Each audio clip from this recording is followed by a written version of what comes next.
My journey began in Madrid as I made my way to Atocha train station to catch a Renfe to Malaga.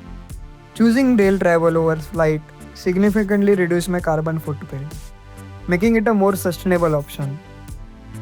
After 3 hours, I arrived in Malaga, ready to explore. To stay eco-conscious, I took the local metro to reach my accommodation, the Lights Hostel. Booking through Hostel World allowed me to opt for a shared space, which not only made travel more affordable but also helped reduce overall energy consumption. Once settled, I stepped out to experience the festive atmosphere of Malaga. Larios Street was breathtaking, illuminated by a spectacular Christmas light show, a tradition that transforms the city during the holiday season. After taking in the performance, I had a quick meal and rested for the night, preparing for the next day's adventure. The following morning, I took an early bus, another low carbon transport choice, toward my scuba diving destination. From the bus stop, a scenic 2-kilometer walk led to a Mola Mola dive shop located just outside the city center. Scuba diving in the Alboran Sea was an unforgettable experience. After gearing up and reviewing essential diving techniques, I descended into the water. Exploring marine ecosystems firsthand reinforced my appreciation for ocean conservation and the need to protect these fragile environments. After the dive, I returned to Malaga's historic center for lunch. Exploring on foot not only allowed me to immerse myself in the city's culture, but also helped minimize my environmental impact.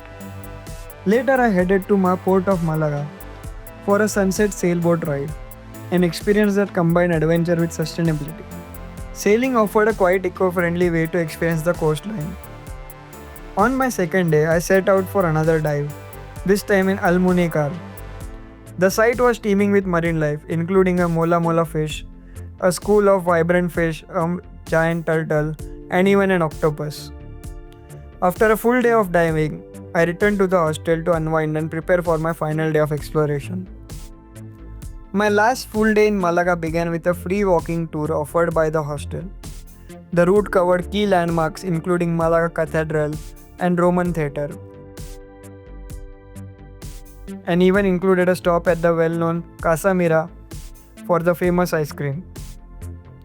As the day came to an end, I hiked up the Gibralfaro Castle, where I was met with a stunning panoramic view of Malaga. Watching the city bathed in the colors of sunset was the perfect way to conclude my time here. On my final morning, I visited the Mirador of Alcazaba, explored the site's gardens, and learned more about Malaga's history through its miniature displays. Over a bocadillo and a fresh orange juice at the castle's restaurant, I took a moment to appreciate the journey. A final walk along Malgota beach marked the end of my trip. Boarding the Renfe back to Madrid, I reflected on what made this travel journey special. Traveling sustainability not only reduced my environmental impact but also deepened my connection with each place I visited. This journey proved that sustainable travel is not only possible but also enriching. Every choice from transport to accommodation plays a role in shaping a greener future. The question is, how will you make your next trip more sustainable?